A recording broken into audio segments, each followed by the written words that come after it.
Muy buenos días. Si van tomando asiento, por favor, y podemos comenzar este seminario, el futuro de la Alianza Transatlántica, la OTAN, en los próximos 70 años. Si echamos una mirada atrás hacia los pasados 70 años, podríamos señalar sin duda que coinciden con las mejores décadas de sus Estados miembros, tanto en lo que se refiere a su seguridad, estabilidad y también prosperidad. 70 años durante los cuales la OTAN ha asumido plenamente tres misiones principales: la defensa colectiva durante la Guerra Fría, por supuesto, la gestión de las crisis de la posguerra fría y actualmente la seguridad cooperativa para evitar nuevas formas de guerra, ya sean híbridas, asimétricas o la de futuro, que parece ser la virtual, ¿no? Yo creo que podemos decir que lo ha conseguido en el tiempo, lo ha extendido en el espacio, ese espacio de seguridad, lo cual es un éxito indiscutible, que además ha permitido, por ejemplo, a nosotros, a la Unión Europea, invertir más en mantequilla que en cañones y construir así la sociedad de bienestar más avanzada que hemos tenido, probablemente la más avanzada que ha habido en la historia, ¿no? La Unión Europea, España y Portugal le debemos mucho, le debemos sin duda mucho a la OTAN, ¿no? No nos interesa tanto el pasado, que es importante, nos interesa el futuro. ¿Qué futuro para la Alianza Atlántica?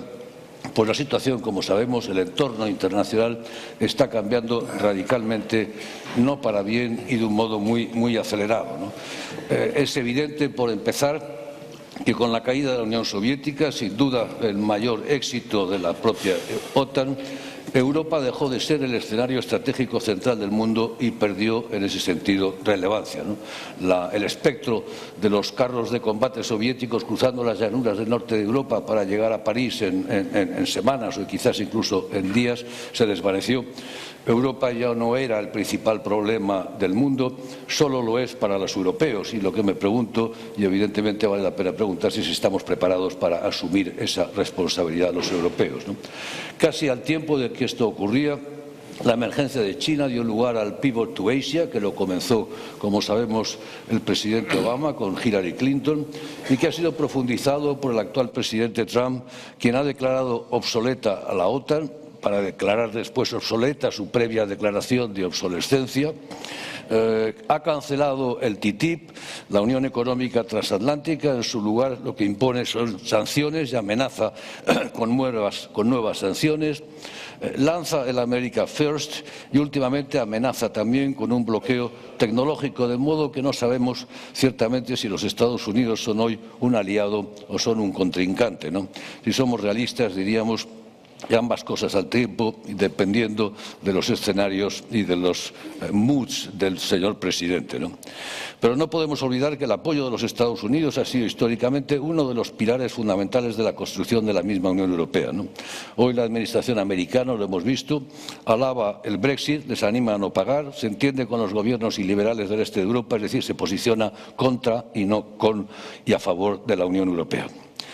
Al margen de lo que ocurre aquí, el mundo se reorienta, lo vemos constantemente alrededor del vector geopolítico Estados Unidos-China, una potencia emergente, otra declinante, despacio declinante. Los recursos de que dispone ese inmenso país que son los Estados Unidos son enormes, pero ciertamente una potencia emergente y otra declinante en lo que se ha dado a llamar la trampa de Tucídides, una tensión que fuerza a la Unión Europea a buscar su propia autonomía estratégica, ¿no? Tensión que al tiempo ha brindado una oportunidad a Rusia, una potencia regional, como dijo Obama, para gran enfado de Putin, una potencia regional, cuyo PIB, como sabemos, es algo superior al de España, aproximadamente el de Italia, que gasta en defensa la tercera parte de lo que gasta la Unión Europea, pero que ha encontrado una oportunidad, un vacío estratégico para jugar sus cartas con habilidad. Puede que Rusia sea una potencia regional, pero lo es en nuestra región. Esa es la nuestra, ¿no? De modo que la OTAN se enfrenta hoy a una guerra híbrida en el este, donde la actitud desafiante frecuentemente de Rusia ha obligado a los aliados a desplegar tropas para reasegurar sus fronteras, desarrollar estrategias de comunicación para contrarrestar las campañas de desinformación y crear centros y unidades de ciberdefensa para protegernos de los ciberataques. Los aliados han sabido responder a estos desafíos híbridos en el flanco este con determinación, reaccionar ante las nuevas formas de amenaza y contener el riesgo de escalada. De modo que la frontera este de la Unión Europea, Europa es el resultado de dos fronteras, la del este y la del sur. La frontera este se ve desestabilizada y esa inestabilidad penetra, se nos cuela dentro de la misma Unión Europea. No podemos olvidar, que es una variable fundamental, la dependencia energética de la Unión Europea del suministro ruso, una gran palanca, sin la menor duda, en manos de ese país. Y al tiempo se nos ha abierto el flanco sur también, que cada vez adquiere mayor relevancia. Sin duda, la gran frontera de Europa, una frontera que es al tiempo religiosa y cultural, con dos religiones históricamente no muy bien avenidas. Una frontera política con democracias asentadas en el norte, pero con países fallidos o estados autoritarios e incluso totalitarios en el sur. Es además una frontera demográfica con un norte envejecido y un sur que sufre, como sabemos, una explosión demográfica extraordinaria, especialmente en el África subsahariana. La edad media son teenagers, están a los 17, 18 años, y una explosión también urbanística. Y finalmente la mayor frontera socioeconómica, la mayor del mundo, con un diferencial de renta per cápita que es el doble del de Río Grande, 3.000, 4.000, 5.000 dólares de renta per cápita al sur, 30, 40.000 al norte. Un diferencial sociodemográfico, como digo, que es el Mediterráneo el mayor del mundo. Es cierto que en el flanco sur el desafío no es tan visible como los buques y aviones rusos que pueden saltar las fronteras septentrionales o los ciberataques y la desinformación que pone en riesgo nuestras democracias. Los desafíos aquí son mucho menos tangibles. La demografía, la pobreza, la frustración social, el deterioro medioambiental o el hambre progresan, pero lo hacen en silencio. Incluso la insurgencia terrorista del Estado Islámico, contra la que han estado combatiendo nuestras tropas en Oriente Medio, ha dejado de ser tan visible como lo fue su califato. Y ahora los analistas se interrogan, lo hacemos con actos como el de hoy, dónde y cómo reaparecerán sus combatientes y si lo harán en nuestro suelo, poniendo a prueba nuestras fuerzas de seguridad o en escenarios como el del Sahel, obligando a desplegar nuestras fuerzas armadas para evitar allí la emergencia de nuevos califatos y de santuarios terroristas. No puedo dejar de señalar finalmente que siempre que hablamos de atlantismo nos fijamos en el Atlántico Norte, pero olvidamos el Atlántico Sur. Y creo que es hora de que empecemos a pensar en el Atlántico Sur. Portugal y España somos, sin duda, países atlánticos y atlantistas, las dos cosas, pero también del Atlántico Sur, es decir, de América del Sur y del África Oriental, un espacio hoy casi vacío que nos interesa mucho reforzar. Nuestro instituto y los institutos portugueses que nos acompañan, el Instituto Portugués de Relaciones Internacionales de la Universidad de Lisboa, estamos tratando de conocer mejor estos desafíos y de hacerlos tangibles para recomendar a la OTAN propuestas de actuación. El cumpleaños de la OTAN, estos 70 años, ha sido la excusa para reunirnos en Madrid y reflexionar entre nosotros, primero, ayer y ahora en público, para llamar su atención sobre el estado de nuestras conclusiones. Y les doy la bienvenida a quienes se han desplazado de sus lugares de trabajo y de sus familias para acompañarnos, y les doy la bienvenida a todos ustedes y las gracias por su asistencia en este acto. Por supuesto, quiero agradecer el apoyo de la diplomacia pública de la OTAN y la colaboración de los Ministerios de Asuntos Exteriores y de Defensa. Antes de dar paso a la mesa de debate, quiero dar la bienvenida a Miguel Fernández Palacios, embajador representante permanente de España ante la OTAN, doctor canario, cual es relevante, ex embajador en el Congo y en Etiopía y, por lo tanto, buen conocedor de todo lo que he comentado, a quien le ruego que en su discurso de apertura nos haga un balance de la andadura de la alianza y examine sus principales desafíos presentes y futuros. Tiene pues la palabra el embajador. Muchas gracias. Gracias, presidente.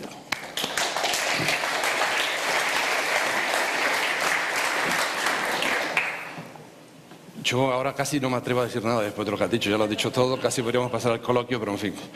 En primer lugar quisiera agradecer al CANO, al Real Instituto del CANO, que me ha invitado a intervenir en este seminario y que me ha dado la oportunidad de invitarles a reflexionar, o quizás debería decir de que tengamos la oportunidad de reflexionar conjuntamente sobre los retos actuales y futuros de la alianza desde una óptica española.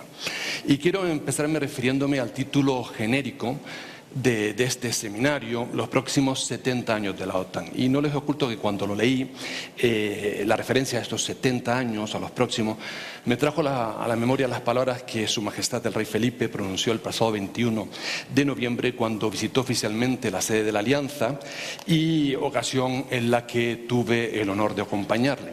Y en concreto me acordé de las últimas palabras, aquí está Carmen, que se acordará también de su discurso, y que dijo, y os lo voy a leer, abro comillas: termino, decía Su Majestad, y quiero hacerlo poniendo en valor el concepto del compromiso, un término que define a esta alianza como ningún otro, poniendo en valor el compromiso de la OTAN con los valores y principios que nos definen como sociedades libres, y poniendo asimismo en valor el irrenunciable compromiso de España con una alianza que en breve cumplirá 70 años de vida, que las siguientes 7 décadas lo sean también de éxitos en la defensa de la libertad y la democracia. Estoy seguro de que así será. Esto fue lo que dijo Su Majestad.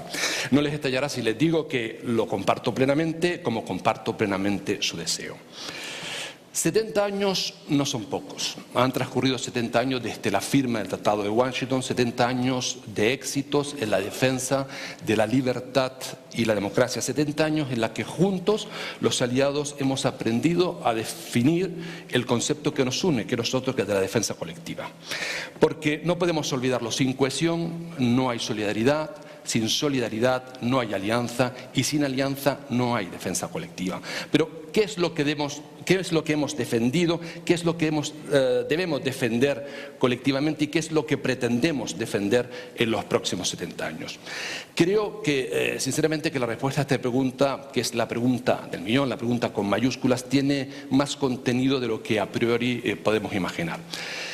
En estos últimos 70 años hemos defendido nuestras fronteras nacionales, es evidente, pero también hemos defendido otras fronteras que no son menos importantes, y es lo que yo denomino las fronteras de la libertad. Es un hecho que la Alianza ha defendido en estos 70 años los valores y principios que nos definen como sociedades libres, y esto no es poco. Los valores y principios que ha defendido la Alianza, libertad, democracia, respeto a los derechos humanos, imperio de la ley, son los mismos que recordó Su Majestad el Rey, como recordó Su Majestad el Rey ante el Consejo Atlántico, los mismos que inspiraron la Declaración de Independencia de los Estados Unidos, la Declaración de los Derechos del Hombre y del Ciudadano o nuestra Constitución de Cádiz. Y son los mismos que están también presentes en la Carta de las Naciones Unidas, en los tratados de la Unión Europea o en nuestra Constitución del 78. Son los valores que definen nuestro presente y que nos proyectan al futuro como sociedades de ciudadanos libres, de ciudadanos que quieren vivir en paz, porque solo en un entorno de paz y estabilidad logramos que nuestros derechos y nuestras libertades se desarrollen plenamente, logramos que nuestras sociedades prosperen y logramos que nuestros deberes como ciudadanos encuentren su fundamento en un principio superior de legalidad democrática. Es precisamente por ello por lo que en un entorno cada vez más impredecible, al que te referías, presidente, e inseguro, la OTAN constituye una herramienta de importancia extrema para mantenernos unidos, y me refiero a los gobiernos y a los ciudadanos de los dos lados del Atlántico en defensa de nuestros valores. Unidos para defender una paz que nos ha permitido, con sus sombras, y es evidente, y yo no me llevo a engaños, construir en los últimos 70 años una sociedad internacional en la que de conflictos bélicos mundiales pues solo se ha hablado en los libros de historia. Entre el final de la Primera Guerra Mundial en el 18 y el principio de la Segunda en el 39, solo pasaron 21 años. Que en los últimos 70 años, 74 años, el mundo no se haya visto abocado a un conflicto nuclear global de inimaginables consecuencias, tiene mucho que ver con la firma del Tratado de Washington el 4 de abril del 49 y con la creación de la Alianza Atlántica. Hoy, con 70 años de vida, la Alianza sigue siendo una herramienta político-militar primordial para la seguridad y la defensa de nuestro mundo y de Europa en particular. Pero permitidme seguidamente y brevemente referirme a dónde está la Alianza hoy y sobre todo cuál es el papel de España en la Alianza hoy. Y para hacerlo creo que es necesario, voy a empezar refiriéndome a lo que yo llamo, es una teoría de elaboración propia, que trato de repetir mucho a mis colaboradores, que es lo que denomino la teoría de la mesa de la seguridad. La seguridad en España, imaginaros, estoy evidentemente refiriéndome a seguridad exterior, gráficamente podría representarse por una mesa con 4 patas. El tablero sería precisamente la seguridad española. Cada una de las patas serán los 4 pilares en los que se asienta la seguridad española. Y me paso a referir a cada uno de ellos. La primera pata, el primer pilar, estaría representado por la bandera de España. Mi seguridad es ante todo una responsabilidad nacional, por lo que reforzar mis capacidades nacionales y mantener a mi fuerza en plena capacidad operativa es condición imprescindible para que esa pata no sea débil y, por tanto, para que toda la mesa no se tambalee. La segunda de esas patas la representamos con la bandera de Estados Unidos. Tiene su explicación y sentido en la especial relación que tenemos con los Estados Unidos.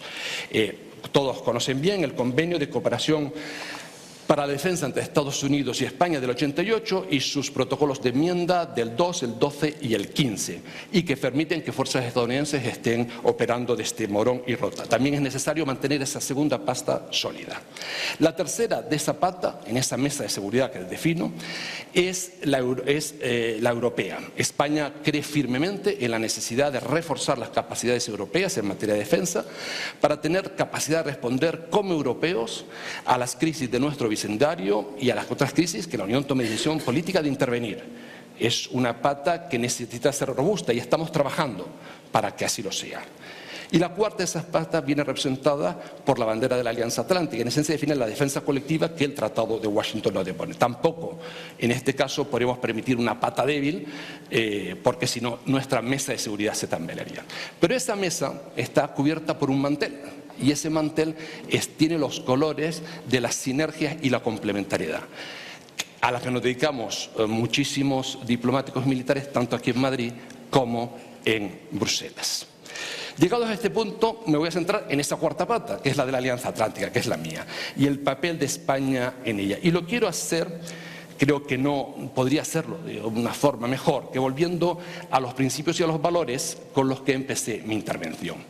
Y quiero recordarles, a lo mejor algunos se acordarán, está aquí el embajador Garzala, que seguro que se acuerda, y mi primer maestro, el embajador Jiménez Ugarte, las palabras, en el año 82, año de nuestra adhesión, las primeras palabras que España pronunció en el Consejo Atlántico las pronunció el que fuera el artífice de nuestra adhesión, junto a su impulsor, que fue el presidente Calvo Sotelo, pero el artífice de nuestra adhesión fue el entonces ministro de Asuntos Exteriores, José Pedro Pérez Llorca. Pérez Llorca, en aquella ocasión, la primera vez que hablaba en el Consejo Atlántico, dijo, y abro comillas, sobre todo y ante todo, por la defensa de la libertad, de la democracia pluralista, de los derechos humanos y por el respeto profundo a las normas constitucionales que lo aseguran. Cierro comilla. Palabras que hoy tienen la misma actualidad que entonces, la misma. Por tanto, los valores por los que apostábamos en el 82 cuando nos adherimos a la Alianza son los mismos por los que seguimos apostando hoy. Valores que definen una sociedad moderna y comprometida con la libertad. Pero me he referido al impulsor y al artífice de nuestra adhesión, pero me van a permitir una licencia, y es que 2 días después de su retirada de la vida pública, recuerde también a quién fue el inspirador de nuestra adhesión, que no fue otro que Su Majestad Don Juan Carlos. Don Juan Carlos fue siempre consciente de que nuestra participación en las instituciones euroatlánticas, también en las de seguridad, era condición necesaria para garantizar el anclaje de España a las estructuras occidentales, que son aquellas a las que, por historia y tradición, pertenecemos. Solo desde una apuesta europea y atlántica se podía entender la apuesta modernizadora de España, y don Juan Carlos lo entendió perfectamente. Queridos amigos, España es sin duda más fuerte y más segura gracias a la OTAN. No nos puede caber ninguna duda. Y yo creo que los españoles son también bien conscientes de ello. Y me quiero referir a los resultados del barómetro que el pasado mes de diciembre publicó esta casa. Y quiero, presidente, darte la enhorabuena por esa iniciativa con motivo del 40 aniversario de la Constitución para comprobar la solidez del compromiso de España con la OTAN. En ese barómetro, el 75% de los españoles están a favor de permanecer en la OTAN. Y creo que son datos estos que son un buen ejemplo del sentimiento de pertenencia de los españoles a una comunidad internacional de valores democráticos y de seguridad compartida. Y nuestras Fuerzas Armadas, desde el principio, han demostrado y siguen demostrando hoy ese compromiso con los valores que defiende la Alianza. Allí donde ha estado desplegado un soldado de la Alianza, allí hemos estado nosotros. Participamos en prácticamente todas las operaciones, las misiones o las actividades de la Alianza. Estamos en el este con la presencia avanzada reforzada y la Policía Aérea del Báltico. Estamos comprometidos con la estabilidad en Afganistán, con la seguridad del espacio aéreo turco o con el futuro de Irak. Surcamos las aguas del Mediterráneo y del Atlántico con bandera OTAN. Estamos comprometidos con una alianza que mira cada día más al sur, como bien apuntaste, y que en parte también es debido al impulso de España. En definitiva, yo creo que España está y a España se la espera en la OTAN. La OTAN se enfrenta hoy a un entorno estratégico muy complejo, que combina adversarios de muy diferente índole, algunos viejos conocidos de la casa, que vuelven a formar parte de la actualidad, y otros más novedosos como las amenazas híbridas a las que también te has referido, o las amenazas cibernéticas, o la creciente influencia de China que también ha subrayado. Y voy a pasar a referirme brevemente a ello. Y empiezo con Rusia, no se le escapa a nadie, 2014, anexión ilegal de Crimea. Supone un antes y un después para la OTAN, después de muchos años en que la OTAN se había centrado en la gestión de crisis. Yo siempre digo que en el año después de las Torres Gemelas la alianza se pone el uniforme mimetizado árido para irse a Afganistán y de repente después de Crimea se tiene que volver a poner el uniforme verde. Y después de todos los años en que se había reducido la postura de disuasión y defensa, la cumbre de Gales representa un giro hacia el este, un reconocimiento de que vuelve a haber un adversario en el este y el inicio del reforzamiento de la postura de disuasión y defensa. Y se empiezan a tomar medidas para reasegurar a los aliados del este y para reforzar la cooperación con los socios más expuestos, y me estoy refiriendo evidentemente a Ucrania y a Georgia. Al tiempo, la alianza sigue apostando por el diálogo, a pesar de la anexión con Crimea, un diálogo frecuente con Moscú en la forma del Consejo OTAN-Rusia. Las cumbres de Varsovia del 16 y del Bruselas del año pasado pues permiten reafirmar que ese enfoque dual entre un reforzamiento de nuestra postura de asociación y defensa y el diálogo, por otro lado, es el camino por el que hay que seguir y es el camino por el que estamos transitando. Quizás las más ilustrativas medidas de ese refuerzo de nuestra postura de decisión y defensa son la AFP, que ya he nombrado, 350 militares españoles desplegados en Letonia, la política aérea báltica, en este momento estamos desplegados con 130 soldados del Ejército del Aire en Lituania. Pero sin salirme de Rusia, quiero hablarles brevemente del INF, porque creo que es un expediente que tenemos encima de la mesa del Consejo Atlántico y es preocupante. El Tratado de Fuerzas Nucleares de Rango Intermedio, que se firmó entre la Unión Soviética y Estados Unidos en diciembre del 87, es, como bien saben, crucial para la seguridad euroatlántica al eliminar toda una categoría de armas nucleares que fueron las que amenazaron Europa en los años 80, misiles convencionales y nucleares con un alcance entre los 500 y los 5.500 kilómetros. Esto fue un gran éxito, marcó la primera eliminación de toda una categoría de armas capaces de transportar cabezas nucleares, pero en los últimos años, y así son las cosas, Rusia ha desarrollado, producido, probado y desplegado un nuevo misil de alcance intermedio. No hay dudas en la OTAN sobre ello, conocido como el 9M729 o en nomenclatura OTAN el SSC-8. Es un misil móvil, fácil de ocultar y puede transportar cabezas nucleares. Reduce los tiempos de advertencia en minutos, disminuyendo así el umbral para el conflicto nuclear. Por tanto, la amenaza pues no es menor. Los aliados consideramos que el nuevo sistema viola el INF, representa un riesgo significativo para la seguridad de la alianza, y Estados Unidos lo ha venido denunciando ya desde tiempos de la administración Obama. Creo que la primera denuncia oficial es en el año 13. Y los aliados estamos totalmente de acuerdo con que Rusia está incumpliendo sustancialmente sus obligaciones en virtud del tratado del INF. Fue el pasado 2 de febrero cuando Estados Unidos anunció la decisión de suspender sus obligaciones derivadas del tratado y posteriormente, el mismo 2 de febrero, Rusia anunció las suyas. En todo caso, el objetivo de la alianza es preservar el tratado, y es el objetivo porque la alianza está firmemente comprometida con la preservación del control internacional de armas, un control que debe ser efectivo, y con el desarme y la no proliferación como elementos claves de la seguridad de la zona euroatlántica. España en todo este proceso pues lo sigue con precaución y estamos siendo muy proactivos en la necesidad de evitar un vacío normativo en esta cuestión y negociar un nuevo tratado, pues en principio empezar a negociarlo lo antes posible, en el que podríamos incluir a otra serie de actores nucleares, y se imaginarán que estoy pensando en las potencias nucleares asiáticas. Bueno, en todo caso, yo quería ponerlo sobre la mesa porque este es un tema complejo, un tema muy delicado, un tema que directamente amenaza la seguridad de todos nosotros, y creo que todos debemos de poner todos nuestros esfuerzos sobre la mesa para evitarlo. Segundo elemento, terrorismo. También te referiste, presidente, a ello.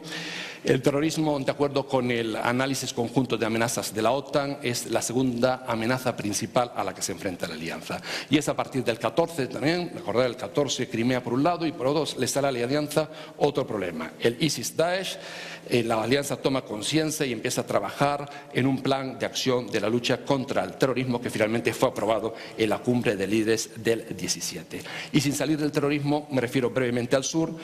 Ya he hablado de la anexión ilegal de Crimea, la agresión a Ucrania y la aparición del ISIS y el Daesh en el flanco sur, que empiezan a cambiar el entorno de seguridad del vecindario estratégico de la alianza. Hemos tenido que ir adaptándonos a esta realidad cambiante. Son la base de dos conceptos complementarios que no son sino las dos caras de una misma moneda: la disuasión y defensa, como siempre, y la proyección de estabilidad, muy relacionado con la lucha contra el terrorismo. Todo en una naturaleza 360 grados, porque partimos de que la seguridad es única, no hay seguridad en el este o en el sur, no hay diferencia entre norte, sur, este, oeste, la seguridad es indivisible.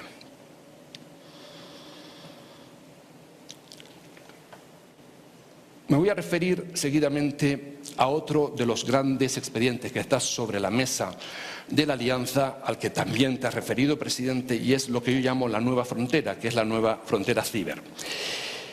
A nadie se le escapa que la OTAN se enfrenta hoy a un entorno estratégico complejo, como he venido diciendo. El frente, si es que lo hay, esperemos que no lo hay, y para eso trabajamos, para que no haya, de un futuro conflicto, pasará, si es que lo hay, repito, y espero que no lo haya, por el salón de la casa de cada uno de nosotros. Los ciudadanos anónimos podrán pasar a ser el objetivo número uno de nuestros adversarios. La tecnología 5G o el Internet de las cosas traerá grandes beneficios a la humanidad, pero también grandes riesgos si no sabemos evitarlos.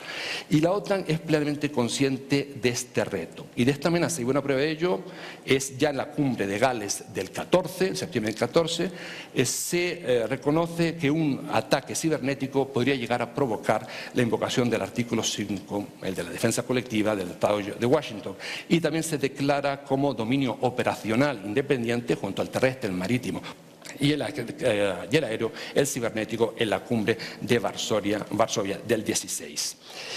Todo esto también ha dado lugar al compromiso de ciberdefensa, pero no me quiero extender más allí. Simplemente quiero poner de manifiesto que en los próximos años vamos a tener que acostumbrarnos a un concepto que es el de la resiliencia. Un concepto que para algunos puede parecer novedoso, es un concepto que va a invadir nuestros medios, un concepto que viene de las políticas de desarrollo y que ahora nos encontramos con la resiliencia de los países en el ciberespacio. La resiliencia es la capacidad para resistir incidentes cibernéticos y si estos se producen, que causen cuanto menos daño mejor y que podamos recuperarnos con el menor impacto posible. Es un concepto que va a estar muy presente y en el que la OTAN estamos trabajando. Y aquí me voy a permitir una pequeña licencia en forma de juego de palabras, que mejor dicho va a ser quizás un juego de ideas y advierto que voy a ser un poco provocador. La definición clásica de todo manual de teoría de la guerra dice que la caballería es un arma de combate organizada, equipada, flexible e instruida para desempeñar misiones que exijan un alto grado de capacidad de maniobra y potencia de combate, siendo particularmente apta para actuar en forma independiente y a considerable distancia del principal de la propia fuerza. La caballería es, por definición, especialmente apta para el reconocimiento. Su flexibilidad le permite adaptarse a las más variadas situaciones críticas. Su fluidez le permite concentrar sus medios sobre un único objetivo o bien dispersarlos rápidamente. La caballería del siglo XIX fue equina, el caballo, el animal como columna vertebral del arma. La caballería del siglo XX fue acorazada, los medios acorazados y blindados sustituyeron a los caballos en su cometido estratégico como fuerza de combate, y la caballería del siglo XXI será cibernética. Y lo será porque nuestras capacidades cibernéticas tendrán que estar organizadas y equipadas, sus operadores estarán instruidos y la nueva caballería, en cursiva lógicamente, desempeñará misiones que exijan un alto grado de capacidad de maniobra y potencia de combate y actuarán de forma independiente pero en coordinación con el núcleo principal de la propia fuerza. La nueva caballería, la cibernética, se caracterizará por su movilidad, su flexibilidad y su fluidez y estará inspirada en los mismos principios en los que se inspiró la caballería del 19 y del 20. Este símil quizás haya causado la perplejidad de algunos de los presentes, me temo que sí, pero una perplejidad que no será muy diferente a la que experimentaron aquellos a los que en el siglo XIX se les contó que la caballería del 20 sería acorazada y blindada. Con este símil en forma de juego de ideas, lo que he querido poner de manifiesto es que la profundidad de las aguas que nos disponemos a surcar es realmente importante. Nos adentramos en un terreno de cambios intensos, estructurales, revolucionarios, cambios en la teoría del conflicto en el siglo XXI y habrá que adaptarse. No nos queda más remedio y en España también tendremos que adaptarnos. Me refiero brevemente a la guerra híbrida. En cuarto lugar, es uno de los aspectos que más preocupa a la OTAN y a las autoridades civiles y militares de los aliados. Una guerra híbrida que combina ámbitos convencionales y no convencionales, uso de ataques cibernéticos, desinformación, campañas de propaganda, sabotajes, operaciones encubiertas, disturbios orquestados, acciones todas ellas diseñadas por nuestro adversario para crear un clima de desinformación, confusión que desestabilizan y debilitan nuestras propias sociedades. La respuesta de la OTAN en este terreno empezamos a dar pasos, ya trabajamos en medidas de asistencia a los países que pueden sufrir ataques híbridos y que soliciten su ayuda. La OTAN ya ha aceptado, y esto es muy importante, no es un dato menor, que un ataque híbrido de suficiente intensidad podría justificar la invocación del artículo 5 del Tratado de Washington, el recurso a la defensa colectiva. Una palabra sobre China: amenaza, reto, oportunidad. Estamos estudiándolo, estamos trabajando en ello. Hasta ahora se había considerado una cuestión alejada geográficamente de la competencia de la OTAN, ya que el Tratado de Washington define como el área euroatlántica, pero es evidente que en un mundo globalizado el auge incesante de China tiene implicaciones en materia de seguridad para Occidente y por tanto también para la OTAN. A día de hoy la OTAN no ha definido si China debe ser considerada una amenaza, un reto y una oportunidad. Es la gran pregunta. Yo creo que en la respuesta habrá de todo. Es un gigante, el gigante asiático nos ofrece oportunidades de cooperación en muchos terrenos, pero también representa un reto e incluso una amenaza en algunos aspectos vinculados a cuestiones de seguridad y evidentemente estoy pensando en el 5G. Pero reitero, por el momento China no forma parte del análisis de amenazas de la alianza. Y por último me voy a referir brevemente a dos expedientes que marcan la agenda de la alianza y a uno de ellos hiciste tu referencia. Por un lado, la defensa europea y segundo, el burden sharing. Dos temas que están muy presentes también normalmente en las reuniones de ministros de Exteriores y Defensa. Defensa europea. Como miembro sólido y comprometido de la OTAN, tanto de la OTAN como de la Unión Europea, España apuesta por una defensa europea ambiciosa, que mejore nuestra eficacia para hacer frente a las crisis que afectan a nuestra propia seguridad y contribuya a un mejor reparto de responsabilidades entre ambos lados del Atlántico. Los europeos podemos y debemos asumir una mayor responsabilidad en relación con nuestra propia defensa y seguridad común. Todo ello en plena compatibilidad con la OTAN. Creemos necesario que mantener el vínculo transatlántico, mantener la solidaridad transatlántica y evitar solapamientos y duplicaciones con la alianza. Esto es lo que España también está defendiendo en la mesa del Consejo Atlántico. Una breve referencia al reparto de la carga, a burden sharing, que lo he querido dejar para el final. No quiero extenderme las 3 Cs que ya todos ustedes sabrán, el cash, las capabilities y las contributions, pero sí quiero decir que España tiene en la actualidad un presupuesto de defensa que alcanza el 0,93 de nuestro PIB. Tenemos un compromiso de llegar al 1,53 en el 2024. En valores nominales pasaremos casi de 11.000 millones de euros a 21.000 millones. Y quiero también destacar el hecho de que España contribuye en mayor medida a las operaciones de la Alianza, a la tercera C, que lo que nos correspondería. Somos, en proporción a nuestro presupuesto de defensa, el primer contribuyente en operaciones. Y aportamos capacidades de última generación en las que seguimos invirtiendo constantemente. Las nuevas fragatas F-110, el FCAS o el 8x8 son pruebas de ese compromiso de España con el pilar nacional de nuestra propia defensa, pero también con los acuerdos de la Cumbre de Gales. Pero no nos engañemos, es un hecho que la evolución de los parámetros geopolíticos globales está poniendo las bases para que el expediente del reparto de la carga, no ya para España, sino para toda la Alianza, no se agote en el año 2024, año que apuntaba la Cumbre. Y no se agotará por muchas razones, pero yo quiero apuntar 3. No se agotará porque el mundo del 24 no será el mundo del 14. El 24 será más complejo, se parecerá en muchos casos, no en todos, pero en algunos aspectos a la Guerra Fría, y un mundo más complejo exigirá mayor inversión en defensa. No se agotará el debate del reparto de la carga porque si entre todos no somos capaces de mantener en vida el INF o evitar su muerte, o evitar la muerte en el año 21 de su hermano mayor, el New START, la incorporación asertiva de lo nuclear a la ecuación estratégica exigirá inversiones reforzadas de los aliados. Y tampoco se agotará el debate sobre el burden sharing porque en las próximas décadas las amenazas habrán cambiado radicalmente. Puede que nos acompañe nuevamente la amenaza nuclear, esperemos que no, pero también la amenaza a la que me refería ahora del mundo ciber.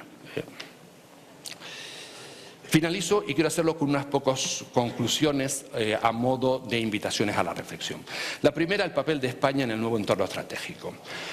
He calificado en varias ocasiones a lo largo de estos minutos del entorno estratégico actual como complejo y creo que nadie en esta sala no comparte esta apreciación conmigo. Adversarios tradicionales, nuevos, terrorismo, híbrido, ciber. Una complejidad que ha motivado que la política internacional haya dejado de ser una carrera de atletismo entre pocos corredores y cada uno con su propia política exterior y de defensa. Hoy la política internacional, como yo la veo, se parece más al triatlón que al atletismo. Muchos actores, varios deportes, varios terrenos y todos sin interrupción. El siglo XXI es el del triatlón diplomático y creo que no me equivoco mucho. Y por eso la política exterior y la defensa, que como españoles nos toca ejecutar, creo que debe estar preparada de cara a esa competición múltiple. Y en este nuevo deporte pues se nos van a exigir nuevas capacidades, nuevos esfuerzos humanos y financieros y también nuevos compromisos. Hacer política exterior de un microestado es totalmente legítimo, pero yo creo que no nos corresponde. Creo que a España, por su tradición, por su historia, por nuestra posición geoestratégica, le corresponde jugar en las grandes ligas. Y sobre todo nos corresponde hacerlo por los valores que defendemos y que queremos proyectar al mundo. Creemos, como españoles, en la diplomacia preventiva, en la solución pacífica de controversias, en el diálogo como herramienta para resolver conflictos. Y la OTAN se dedica a todo eso, tratar de evitar conflictos como una alianza defensiva que es. Y por eso es un instrumento clave para un multilateralismo eficaz. Creo, sinceramente, que el Consejo Atlántico es uno de los grandes foros internacionales donde se hace política exterior. Es un foro donde junto a España se sientan 29, casi 30 aliados, pero entre ellos está Estados Unidos, está Turquía, o estará dentro de poco, o está el Reino Unido, que dentro de poco no estará en el Consejo de Asuntos Exteriores de la Unión Europea ni en el Consejo Europeo. Y creo que debemos aprovechar al máximo como españoles en este nuevo entorno estratégico esa mesa que en la que ya estamos sentados, que es el Consejo Atlántico. Mi segunda reflexión de estas 5 reflexiones finales es la nuclear. La caída del muro de Berlín supuso, como bien saben, la caída del interés de la Alianza, o al menos de la mayoría de sus miembros, por el dossier nuclear. Un ataque nuclear parecía algo más propio de los libros de historia que de un informe de amenazas futuras. Si bien es cierto que la máxima, mientras existan armas nucleares, la OTAN seguirá siendo una alianza nuclear, es una máxima que venimos repitiendo en todos los comunicados de la Alianza desde hace 30 años, no no deja de ser cierto también que se trataba casi los últimos 30 años de un ceremonial más protocolario que tenía más de continente que de contenido. Y nos empezamos a dedicar a otras cosas, a los estados fallidos, al terrorismo, al yihadismo, al ciber, a las amenazas híbridas. Pero ahora nos encontramos que tras la suspensión del INF se ha desempolvado ese expediente nuclear, vuelve a estar en la mesa, pero las amenazas anteriores no han desaparecido de la mesa. Mi tercera conclusión o invitación a la reflexión, de las que podemos hablar después, es sobre las nuevas oportunidades para una industria de defensa española y global. Estoy plenamente convencido de que la viabilidad y sostenibilidad de la industria española de defensa en un entorno estratégico complejo y cambiante es una tarea compartida entre administraciones y empresas. Los programas de armamento y material constituyen una oportunidad para el desarrollo y capacitación de la industria española, una industria que sale a competir, y de hecho ya lo está haciendo, en un mercado internacional demandante, complejo y extraordinariamente competitivo. Es por ello por lo que el apoyo institucional es esencial para la creación de sinergias. Pero no nos llevemos a engaños, no todo es apoyo institucional.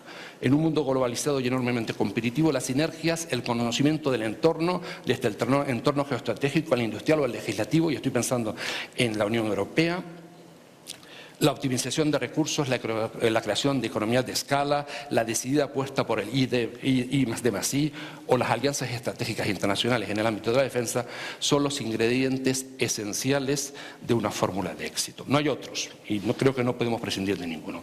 El mundo que ya está aquí es el de la inteligencia artificial aplicada a los sistemas de armas, el de las armas autónomas, y todos los ingredientes de la fórmula anterior serán necesarios si queremos ser competitivos y, en definitiva, contar con instrumentos que nos permitan la defensa y la proyección de los valores en los que creemos.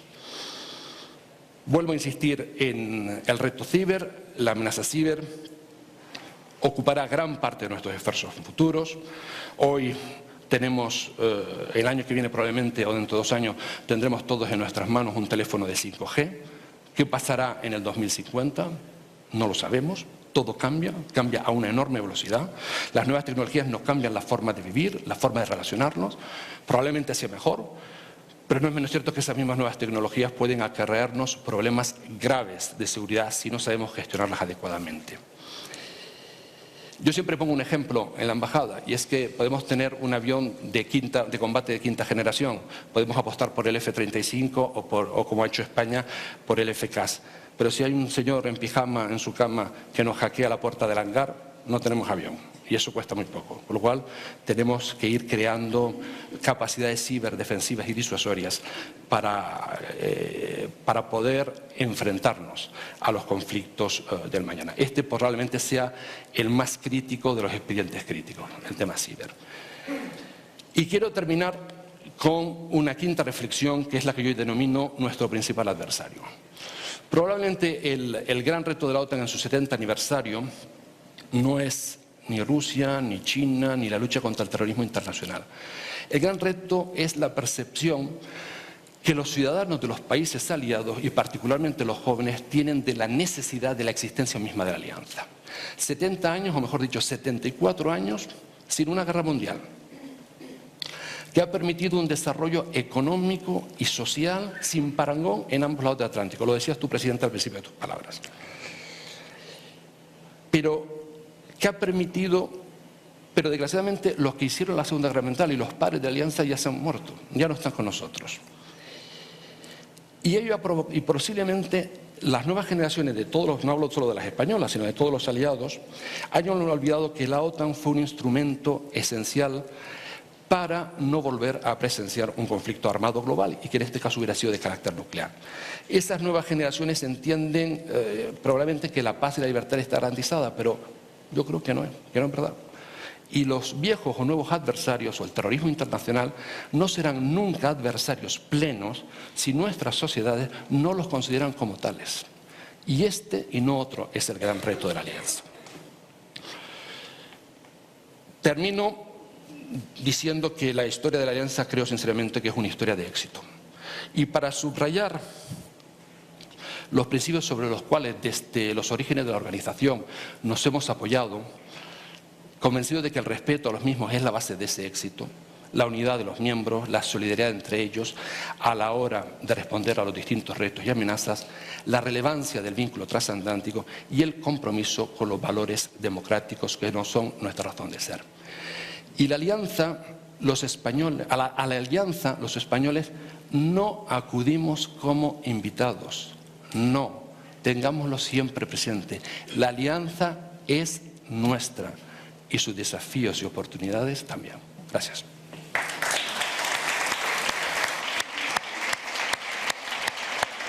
Muy bien. Muchas gracias.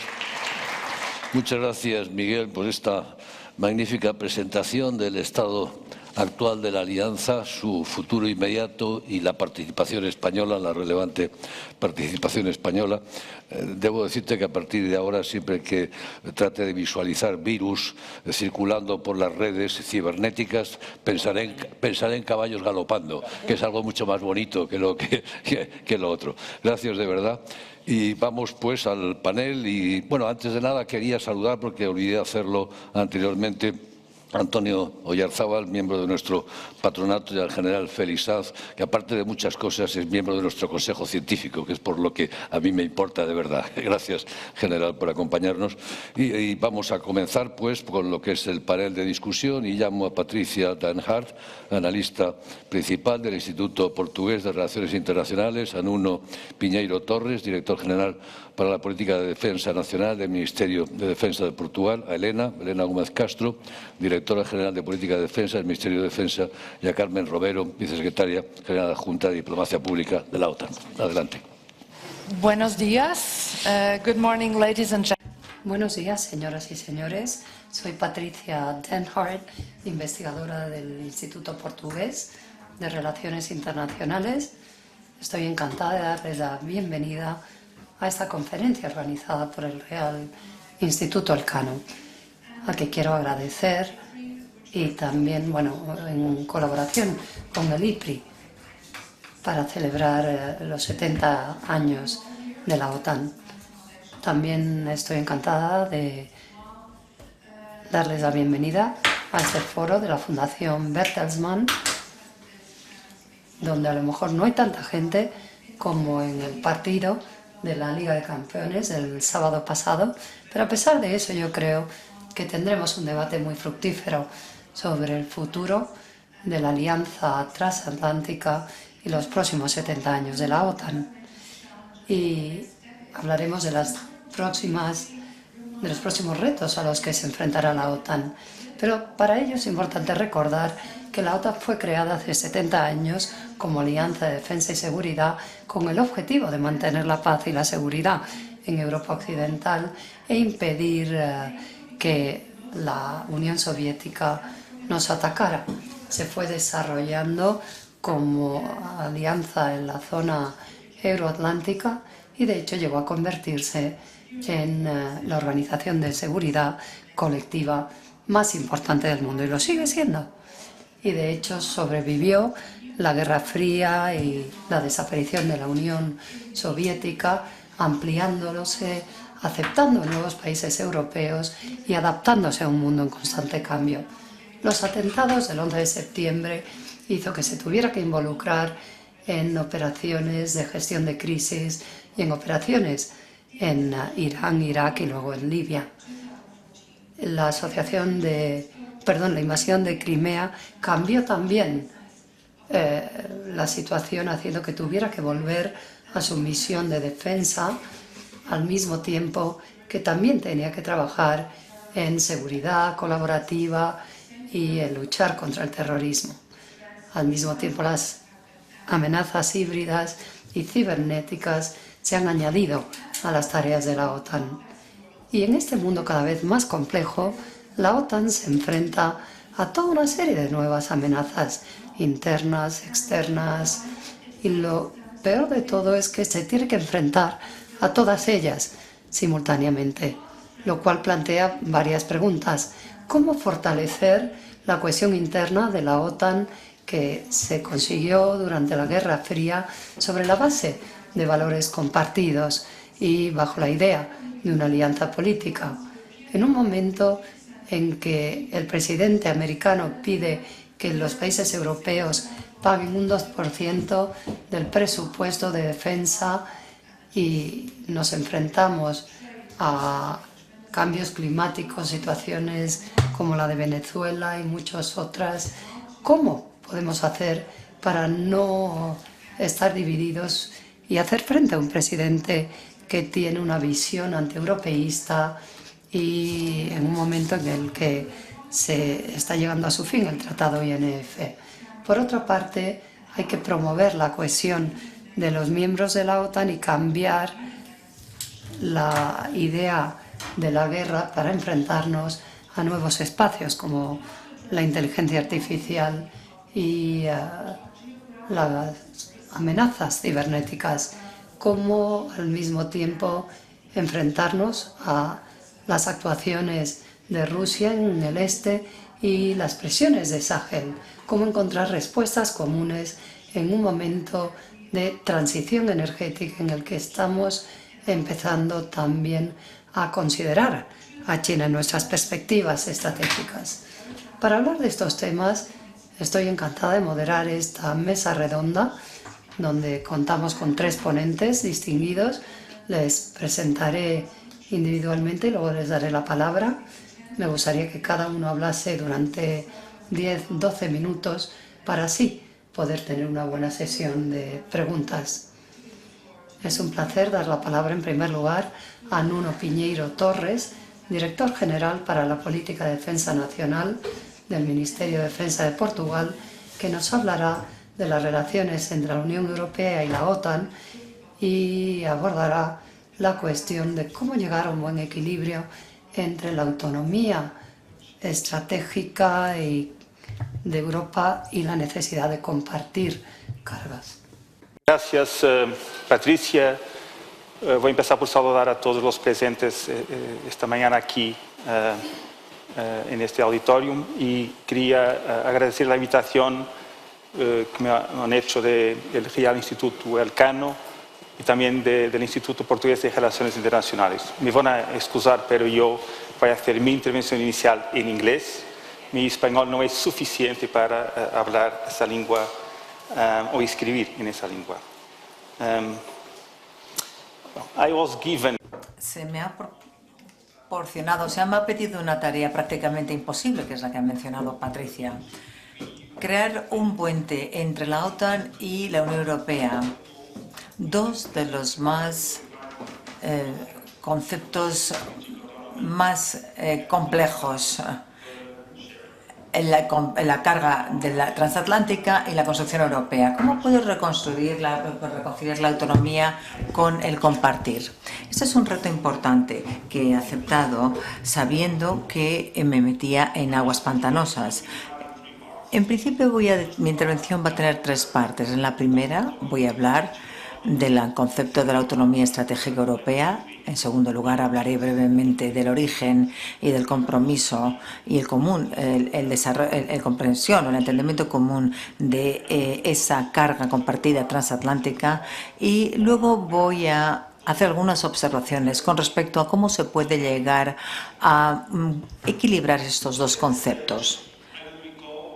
Me gustaría recordar el diálogo entre Alice y Humpty Dumpty del libro A través del espejo de Lewis Carroll. Cuando utilizo una palabra, Humpty Dumpty dice: esto significa justo lo que yo quiero que signifique. Ni eso, ni más ni menos.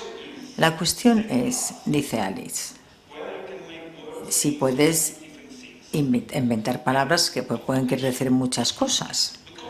El concepto de autonomía estratégica, como Alice dice, es ese tipo de concepto que puede querer decir muchas cosas según quien lo diga. Y hay distintas interpretaciones en función de qué lado esté el que escucha, a qué lado del Atlántico.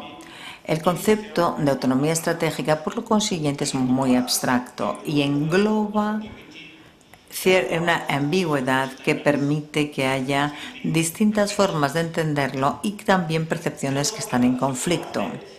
Por lo tanto, no es raro que en los últimos años muchos institutos de reflexión, incluido el Real Instituto Elcano, ha propuesto distintas interpretaciones y ha tratado de ver cuáles son las intenciones políticas detrás de ese concepto. Es una tarea difícil, la verdad. ¿Qué significa autonomía estratégica? Bueno, en términos amplios, el concepto de defensa de autonomía estratégica puede querer decir varias cosas que al mismo tiempo están conectadas. El ámbito político, el operativo y el ámbito industrial. Vamos a aplicar estas dimensiones a la defensa de la Unión Europea. Esta autonomía estratégica quiere decir para la Unión Europea poder tomar decisiones y asumir determinadas decisiones sin tener que depender de terceros. Por supuesto, una vez que se toman esas decisiones, para tomar esas decisiones, además hay que tener la capacidad de llevar a cabo misiones y operaciones por no solo, por uno mismo, lo cual esto nos lleva a una segunda dimensión, la autonomía operativa estratégica. Además, la capacidad para llevar a cabo misiones y operaciones depende de la existencia de que uno tenga los medios y los facilitadores necesarios y que haya una interoperabilidad y una disponibilidad. Y esto nos lleva a la tercera dimensión, la autonomía industrial estratégica, que es más difícil de comprender, pero esto es una cuestión prioritaria en los documentos estratégicos europeos para ser más competitivos y para tener una tecnología de defensa más competitiva y basada en la industria. Podemos hacer referencia a la autonomía estratégica dentro de la Estrategia Global Europea y de las políticas europeas de junio de 2016. En el prefacio, Federica Mogherini dice, y cito, la estrategia alimenta la ambición de la autonomía estratégica para la Unión Europea. Bien, Empty Dempty le encantaría esta formulación vaga y genérica, porque de hecho puede significar muchas cosas.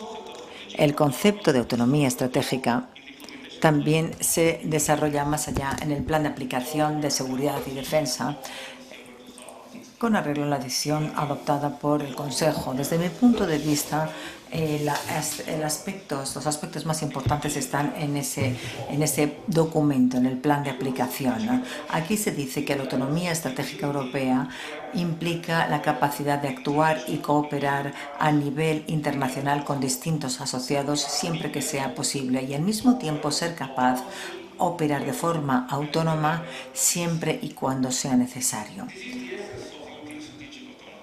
Esa es la esencia de la estrategia europea, la autonomía estratégica europea. Es decir, tiene que haber una serie de operaciones posibles y entonces la Unión Europea tendría que estar capaz por sí sola de abordarlas y emprenderlas. Podemos proponer la idea de la capacidad autónoma y estratégica como la autonomía estratégica europea fundamental. Ahora bien, al otro lado del Atlántico, e incluso dentro de la OTAN, ese concepto se ha recibido con cierta intranquilidad, porque se supone que tiene ciertas connotaciones negativas, como si Europa quisiera desvincularse de Estados Unidos y crear una unión de defensa que fuera totalmente independiente de las capacidades o de los medios estadounidenses. Pero este no es el caso. La realidad, teniendo en cuenta que Estados Unidos ha estado pidiendo desde hace durante varias décadas, ha estado pidiendo que hubiera más Europa en la defensa, esto lo que está más relacionado con las complejidades del asunto. Si para tener esta autonomía estratégica se requiere una base tecnológica europea e industrial europea, Todo esto es un objetivo legítimo, pues tendrá que haber menos necesidad de comprar los equipos de defensa norteamericanos. Los norteamericanos no compran mucho equipamiento militar europeo y, por lo tanto, este equilibrio está a favor de Estados Unidos. Por tanto, esta autonomía estratégica de defensa es un concepto que puede tener varios significados. Y esto es importante en el diálogo transatlántico. Como es un concepto que significa muchas cosas, se ha generado un diálogo y un concepto que se ha adoptado dentro de ese marco. Y esto no es nuevo en el diálogo transatlántico, sino que forma parte de la esencia de la alianza. Desde un principio, la alianza ha dependido del compromiso de Estados Unidos para la seguridad de Europa, y esto ocurre desde el principio. Compartir esa carga es compartir la responsabilidad de la zona del Atlántico Norte en cuanto a defensa, y también en el siglo XXI. Ahora, en los principios del concepto estratégico de la OTAN, que se adoptó en 2010 en Lisboa, se dijo que la seguridad de los miembros de la OTAN a ambos lados del Atlántico es indivisible, y sin embargo la alianza seguirá defendiéndose en conjunto, basándose en la seguridad, objetivos compartidos y responsabilidades compartidas. Es decir, lo que ha ocurrido en las últimas décadas, sin embargo, lo que ha ocurrido en las últimas décadas es que ha habido una reducción del presupuesto de defensa, incluido en Portugal y en España. Y claro, esto no ha permitido que se haga frente adecuadamente a los nuevos retos de seguridad después de la Guerra Fría. Y más recientemente, las crisis financieras lo que ha hecho es que ha habido todavía más reducciones y recortes en la parte europea. Mientras que Estados Unidos seguía gastando mucho dinero en defensa, la Alianza Europea reducía ese gasto. Sin embargo, en Estados Unidos se seguía insistiendo en que los europeos tenían que invertir más. Y esto lo han dicho distintos secretarios de Estado y de Defensa estadounidenses, como Madeleine Albright, a finales de los 90. Cuando habló de las 3D, es decir, no hay que decrecer el papel de la OTAN, no hay que duplicar la capacidad de la OTAN y no hay que discriminar a ningún miembro de la OTAN. Esas son las 3Ds. Robert Graves también dijo en 2011 que los europeos tendrían un futuro triste en la alianza si no cambiaban las cosas. Ahora bien, solamente en 2014, en el Cumbre Mundial, se adoptó un compromiso por parte de los jefes de Estado europeos. Y este presupuesto, que está 2% del presupuesto, no es una cifra nueva, pero hacerlo como parte de un compromiso hizo que fuera que el compromiso se hiciera más firme, que fuera como más obligatorio, que hubiera más presión más presión para que los gobiernos europeos lo aplicaran. Ese 2% era un horizonte, por así decirlo, al que debían dirigirse todos los países europeos. En las dos últimas cumbres, en Varsovia y en Bruselas, esto no se ha alcanzado. No solamente se trata de compartir las cargas aumentando los presupuestos, sino que los aliados europeos tienen que lograr colectivamente esos objetivos a través de un pilar de defensa europeo, que es, como digo, muy importante. Para llegar a ese equilibrio europeo y entre ambos lados del Atlántico, que es ese equilibrio ambos lados del Atlántico, en cuanto a compartir las responsabilidades, es necesario que haya una mayor inversión en defensa por la parte europea. Y además, en ese sentido, la Unión Europea tiene que mejorar su capacidad en su conjunto a nivel local. Hay que evitar la fragmentación de las fuerzas armadas europeas. Las fuerzas europeas tienen que ser más operativas a nivel nacional y tienen que tener mejor equipamiento y equipos militares, mejor preparación. Es importante que Europa sea capaz de proporcionar seguridad y que sea capaz de afrontar las responsabilidades que tiene que afrontar en el ámbito de la OTAN. Tiene que tener capacidad de cooperación y puesto que son necesarias también para que Europa pueda actuar de forma autónoma cuando sea necesario. Y no olvidemos las lecciones del pasado, el funcionamiento y la operación de protección en Libia de la OTAN mostró cómo la OTAN y cómo también la actuación europea dependía de distintos elementos y de distinto material militar. Este tipo de palabras, autonomía estratégica, que tiene un contenido ambiguo, tendría que este concepto tiene que evitar que ponga en peligro la cooperación que se requiere en un entorno de seguridad complejo. Seamos directos y claros, el uso del concepto de la autonomía estratégica de defensa europea no va en contra de la OTAN, sino que lo que hay que hacer es reforzar Europa, va a favor del refuerzo militar y de defensa de Europa y por tanto esto va a mejorar la situación de defensa dentro de la OTAN. Puede además contribuir a compartir mejor las cargas de la OTAN de forma más equilibrada. Y para concluir, hay que decir que es fundamental evitar las disputas a ambos lados del Atlántico sobre un concepto que podría llegar a ser tóxico si no se codifica mejor.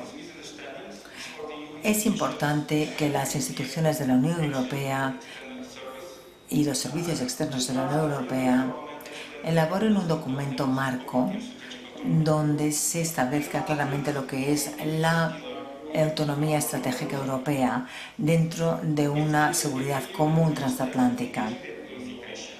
Es importante que los Estados miembros clarifiquen este concepto, porque de lo contrario ese concepto puede querer decir cualquier cosa que no se le ocurra. Y la interpretación de un concepto ambiguo puede dar lugar a diferencias, desequilibrios y desacuerdos. Ahora me gustaría presentarles a nuestra segunda oradora, Elena Gómez Castro, que es del Ministerio Español de Defensa y nos va a hablar de la fragilidad en el ámbito de los países del sur de la OTAN en lo que respecta al terrorismo internacional. Gracias. Embajadores, almirantes, generales, señoras y señores. Permítame comenzar agradeciendo al Real Instituto Elcano y al Instituto Portugués de Relaciones Internacionales el haber tenido la amabilidad de invitarme hoy a compartir esta charla y estas reflexiones con ustedes bajo la celebración del 70 aniversario de la Alianza Atlántica. El terrorismo marca el principio del siglo XXI. El 11S es replicado más tarde en diversas capitales europeas: Madrid, Londres, París, Bruselas más tarde, y la irrupción del autodenominado Estado Islámico o Daesh en 2014 con la proclamación del califato cambia radicalmente el entorno de seguridad. Como apunta Amin Maalouf en su obra El desajuste del mundo, la tentación del precipicio caracteriza nuestra época. Cada día algunos hombres saltan al vacío soñando arrastrar en su caída a la cuerda entera de montañeros, un fenómeno sin precedentes en la historia. Planteaba también esta nueva realidad nuevos interrogantes, especialmente sobre cómo abordar las respuestas y qué instrumentos utilizar. Por otra parte, la proliferación de conflictos en el arco de inestabilidad, desde el Sahel hasta Afganistán, pasando por Oriente Medio, ha provocado el mayor movimiento de poblaciones desde la Segunda Guerra Mundial, desbordando los países vecinos con destino a Europa, fundamentalmente por el Mediterráneo. Ello ha planteado nuevos dilemas en nuestras sociedades. Y el nuevo fenómeno que quizá podría caracterizar mejor que ninguno a esta nueva realidad es lo que el general Rupert Smith llamó las guerras entre las gentes. Lo que ha ocurrido en Irak y Siria es precisamente eso.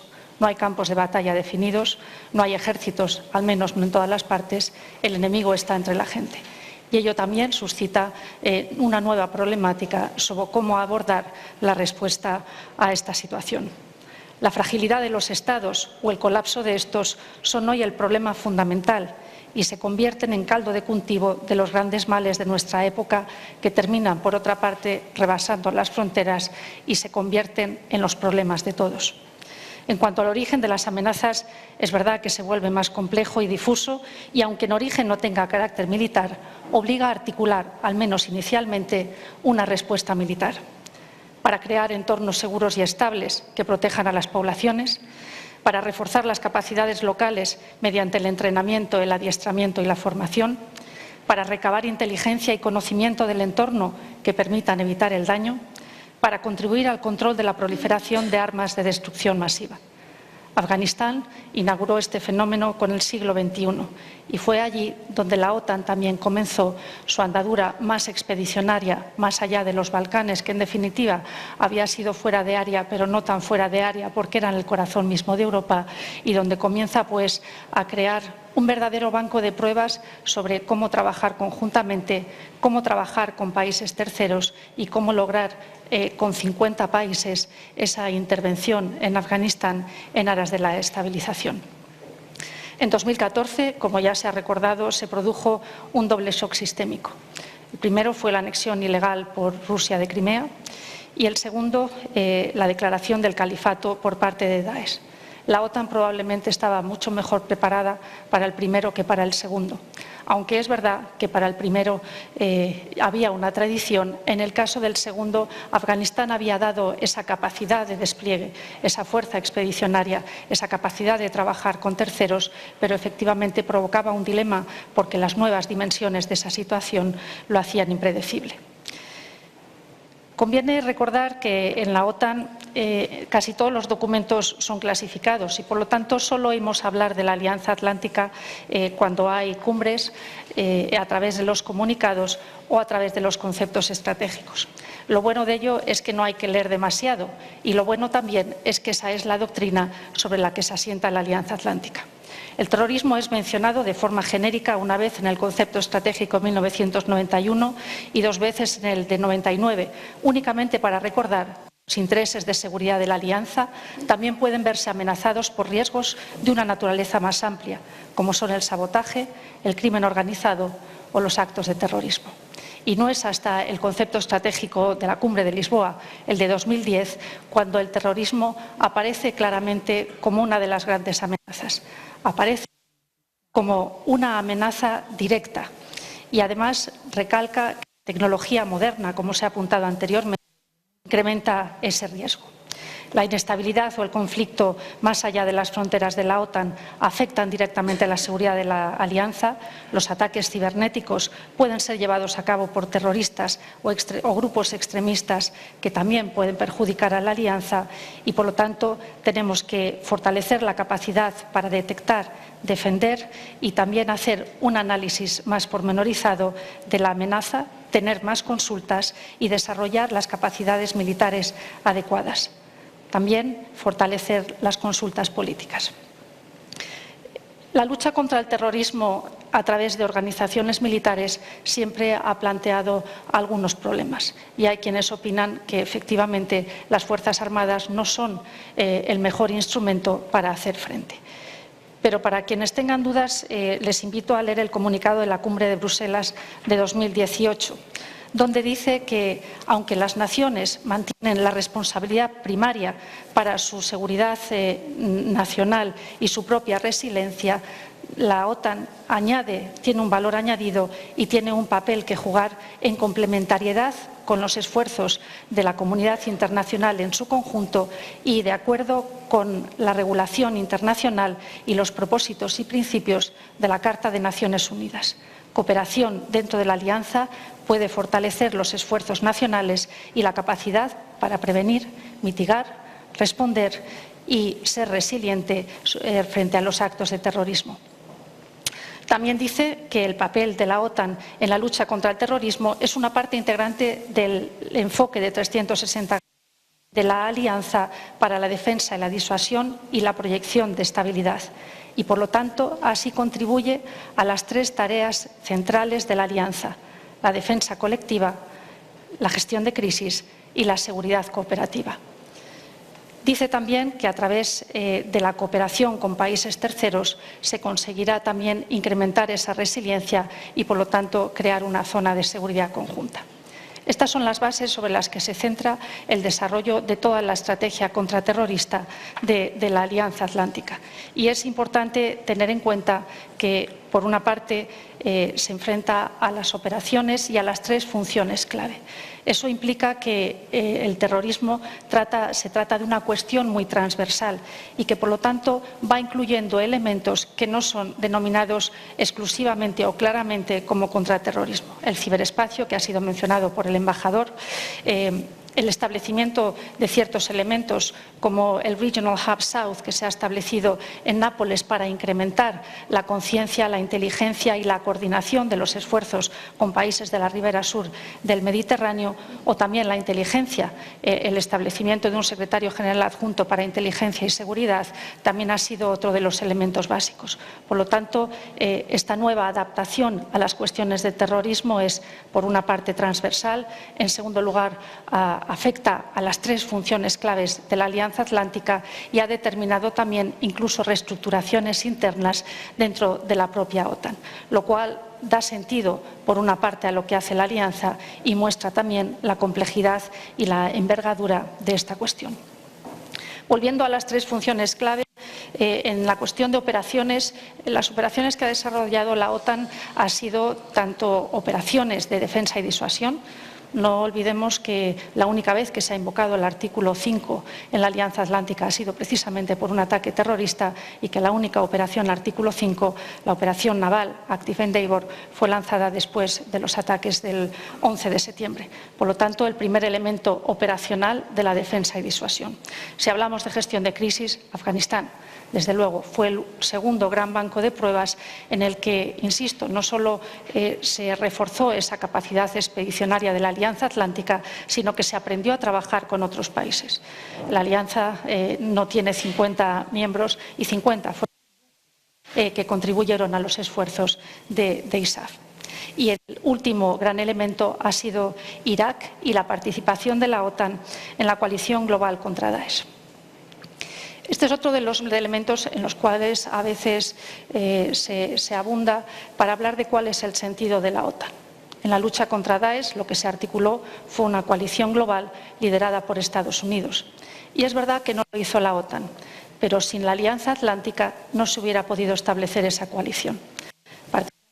Todos los aliados están implicados en la coalición global contra Daesh y muchos aquellos países que habían trabajado ya con la Alianza Atlántica en Afganistán son parte también de esta coalición global. Por lo tanto, aunque efectivamente el liderazgo de esta respuesta no ha sido de la Alianza Atlántica, sin la existencia de la Alianza simplemente no hubiera sido posible esta respuesta. ¿Qué hizo la Alianza entonces? Elementos de apoyo, primero con AWACS para facilitar la inteligencia, sobre todo a los que estaban operando en los teatros de Siria e Irak. En segundo lugar, frente a la crisis siria, reforzar el sistema de defensa aéreo contra misiles balísticos de un país que es el más próximo y el que está sufriendo más directamente las consecuencias de todos los efectos de desbordamiento de la situación en la región. También se convierte en miembro de la coalición en 2017, la Alianza Atlántica. Y finalmente establece ciertas medidas de cooperación en el ámbito de partenariados, primero deslocalizados desde Jordania en un programa de desarrollo de capacidades, seguida por otro más reforzado, la NTCBI, para finalmente establecer el año pasado una misión, la NATO Mission Irak, de carácter de formación con una doble dimensión, una dimensión más estratégica de reforma del sector defensa y, por otra parte, de formación y entrenamiento. Dos aspectos en en los que OTAN tiene un valor añadido esencial. A fin de cuentas, la transformación de nuestras Fuerzas Armadas, de todas las Fuerzas Armadas europeas, ha sido fruto de ese trabajo conjunto dentro de la Alianza Atlántica y, por lo tanto, hay una experiencia de esta alianza que es única a la hora de trabajar con terceros. Y decía antes, al hacer referencia a la última cumbre, la necesidad de trabajar con otros, los partenariados. Y eso ha provocado a partir de 2014 una evolución. Si hasta entonces había la Asociación para la Paz, el Diálogo Mediterráneo, la Iniciativa de Cooperación de Estambul, a partir de la operación en ISAF se crean otros que tienen menos carácter geográfico. La Plataforma de Interoperabilidad, el Programa de Oportunidades Mejoradas o el Programa para la Mejora de las Capacidades, conocido como DCB, son los tres grandes elementos y ejes de esa nueva manera de trabajar con otros socios y, por lo tanto, de fortalecer sus capacidades y fomentar esa interoperabilidad por la Alianza Atlántica de tal modo que pueda trabajarse mejor conjuntamente. Y, finalmente, con la Unión Europea. Con la Unión Europea, primero porque a partir de la cumbre de Varsovia se establecen nuevas medidas para esa cooperación y esas medidas están dando ya resultado. Incluyen todos los ámbitos. El ámbito ciber, por ejemplo, donde se ha establecido un acuerdo técnico en 2016 que permite que las estructuras existentes, tanto en OTAN como en Unión Europea, intercambien experiencias y participen recíprocamente. O, por ejemplo, también en intercambios de información sobre distintos aspectos en el área marítima, en el Mediterráneo o en otros que puedan darse. Las identidades asesinas, en palabras de Amin Maalouf, constituyen hoy la mayor amenaza al bienestar de nuestras sociedades, a los valores consolidados a lo largo de los siglos, a las libertades que son la garantía de la convivencia. Lo que presenciamos en este siglo XXI no es una turbulencia ordinaria. Para el mundo globalizado, surgido de los escombros de la Guerra Fría, es quizá una turbulencia refundadora, la que sacudirá nuestras conciencias y nuestras inteligencias para que salgamos finalmente de una prehistoria muy larga, pero podría ser destructiva, desintegradora y el preludio de una penosa regresión. En la Alianza Atlántica intentamos evitar que esto ocurra, mediante el diálogo, mediante la adaptación, mediante la adopción de medidas conjuntas, mediante la creación, el establecimiento y, sobre todo, el intercambio de información para crear una cultura común y, sobre todo, con la defensa de nuestros valores, de la democracia y la libertad. Muchas gracias.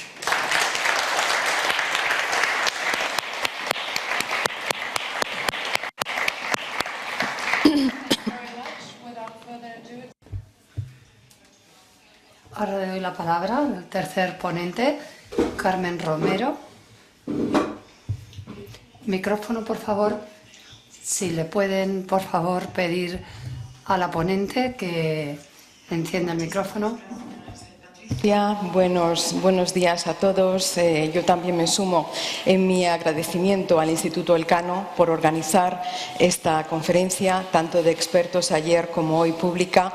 Agradecer al presidente Emilio Lamo esta iniciativa, también a Luis Simón y a su equipo en Bruselas por su perseverancia en hacer posible y en que hagamos más para explicar a nuestras opiniones públicas la importancia de organizaciones de seguridad. Y, obviamente, también muchas gracias al Instituto Portugués de Relaciones Internacionales por este partenariado. Y me permito rendir también un pequeño homenaje a una persona que ha trabajado en la División de Diplomacia Pública de la OTAN durante muchísimos años. Me estoy refiriendo a José María López Navarro. Yo quisiera rendirle homenaje por todo lo que ha hecho durante muchísimos años, durante décadas, para mejorar la percepción de lo que es la OTAN en la sociedad española y también en Portugal. Por lo tanto, muchísimas gracias, José María, por todo lo que has hecho. Y sigues ahí. Yo retomo esta conversación donde la ha dejado el embajador de España ante la OTAN, porque él ha concluido su intervención diciendo que el mayor reto que tiene la OTAN hoy en día es llegar a la juventud de los países miembros de la Alianza y que los jóvenes entiendan por qué la OTAN es importante y por qué la OTAN necesita seguir ahí haciendo lo que está haciendo.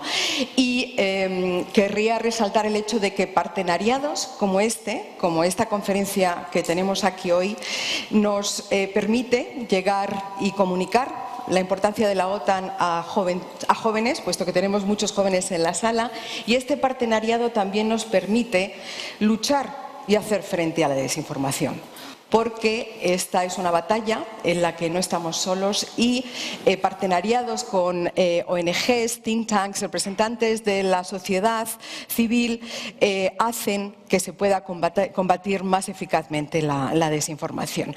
Quisiera empezar esta presentación un poco poniendo contexto a cómo ve la OTAN el tema de la desinformación. Y antes de continuar, quisiera pediros perdón por mi castellano. Yo llevo 15 años trabajando en la OTAN y comunicamos muy poco en español. O sea que yo me he dicho, bueno, pese al reto, este es otro reto, voy a intentarlo.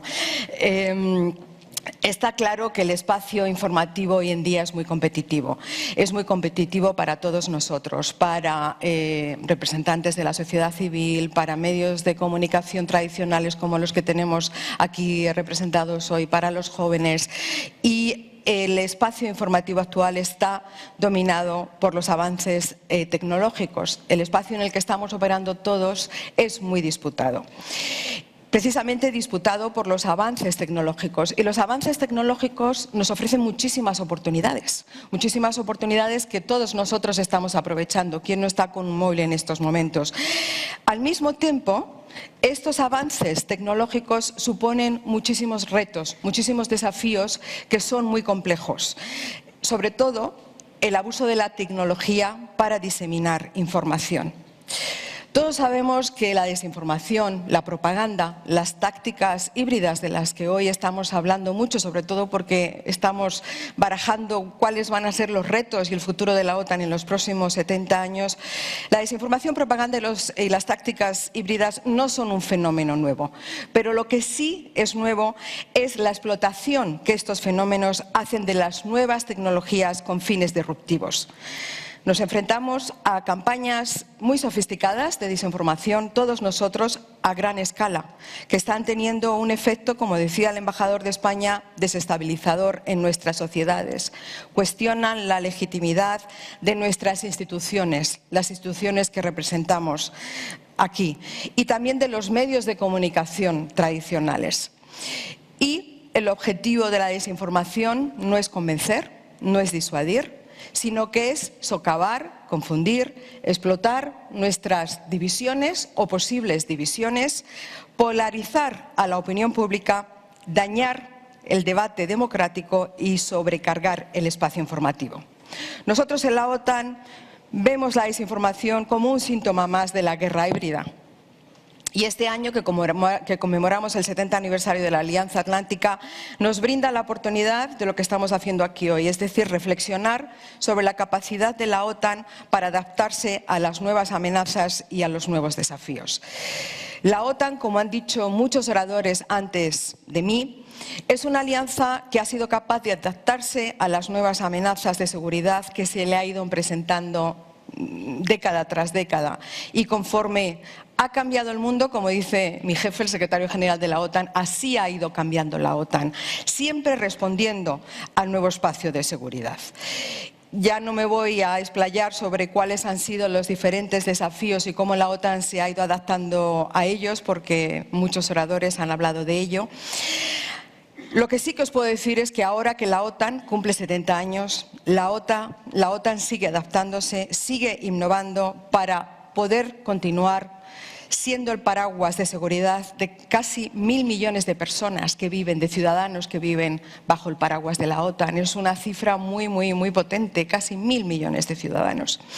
Y nuestra adaptación también se refleja en cómo estamos ocupándonos de la desinformación.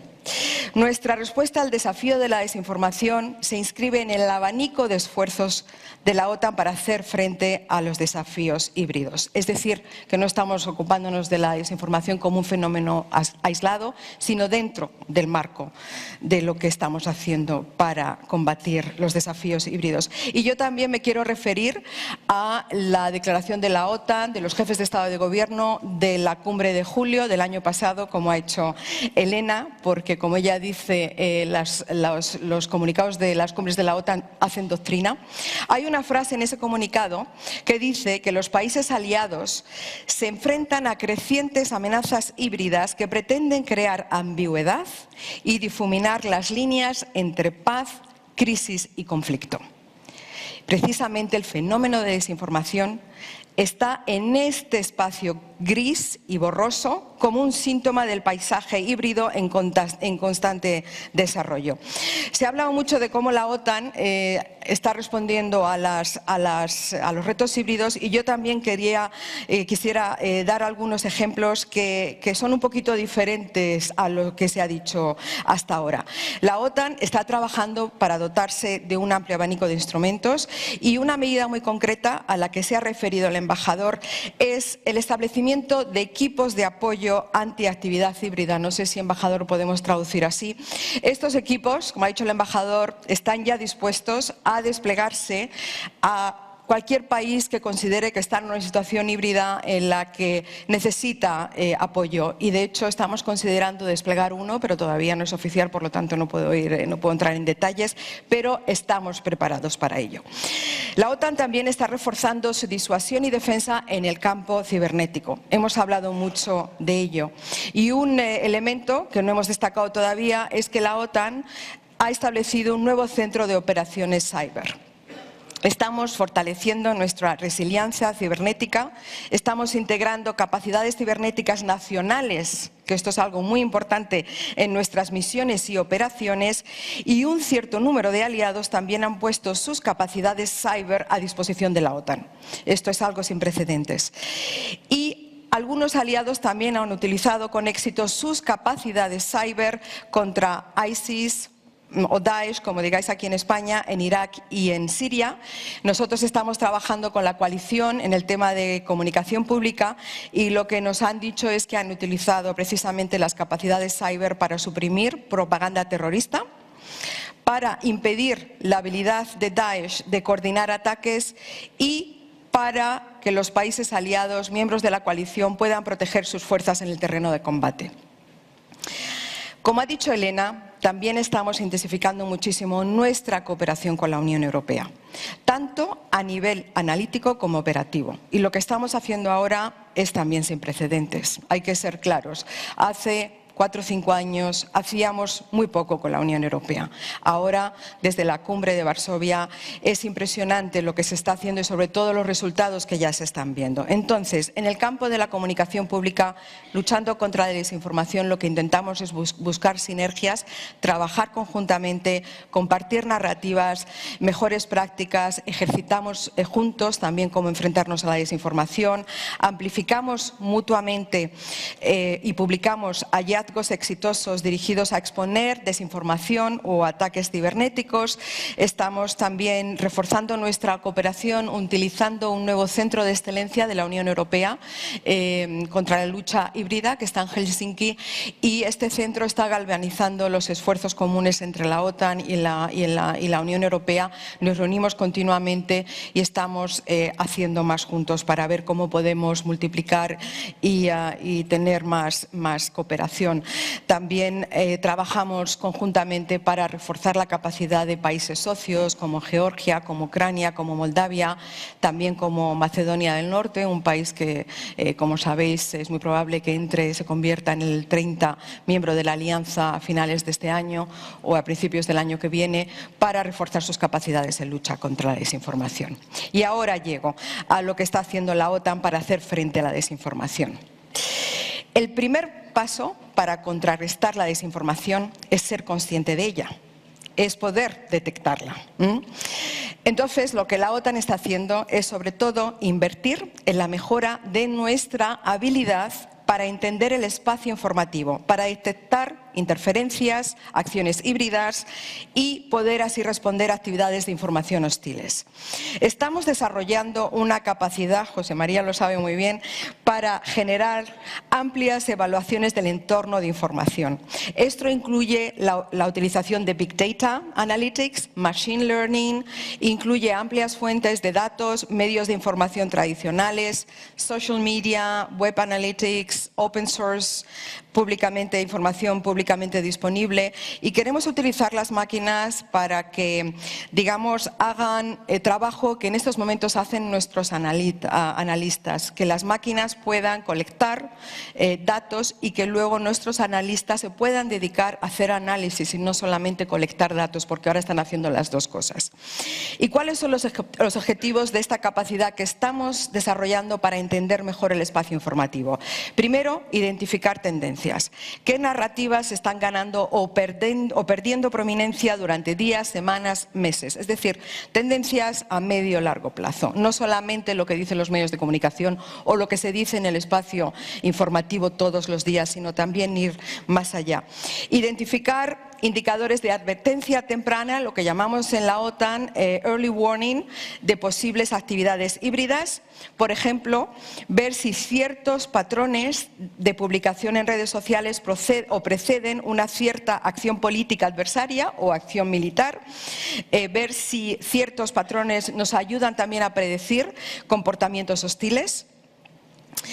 Otro objetivo de esta capacidad es evaluar la efectividad de nuestra propia comunicación. ¿Estamos hablando con las personas adecuadas? ¿Están entendiendo nuestros mensajes en el modo en el que nosotros queremos que le lleguen los mensajes? Y esta capacidad nos está permitiendo fortalecer nuestra conciencia situacional, no sé cómo se dice, en la OTAN lo llamamos Situational Awareness, que es una capacidad que se está reforzando como parte de la reforma interna de la Alianza Atlántica, y nos permite ser muy honestos con nosotros y recomendarnos si tenemos que seguir con las mismas estrategias de comunicación o si no somos eficaces y tenemos que adaptar nuestras estrategias de comunicación. Hablando de estrategias, otra estrategia de la OTAN para combatir la desinformación, y yo pienso que es la más eficaz, es centrarnos en nuestras propias estrategias de comunicación. Distraernos lo menos posible con lo que está pasando alrededor e intentar comunicar bien. Innovar, hacer lo más eficaces posibles. Y los tres pilares de esta estrategia de innovar en nuestra comunicación son tres Cs. Primero es contramensajes, lo que podemos llamar también rebatir mensajes, countermessaging, coordinación y comunicar con confianza. Contramensajes, rebatir mensajes o countermessaging.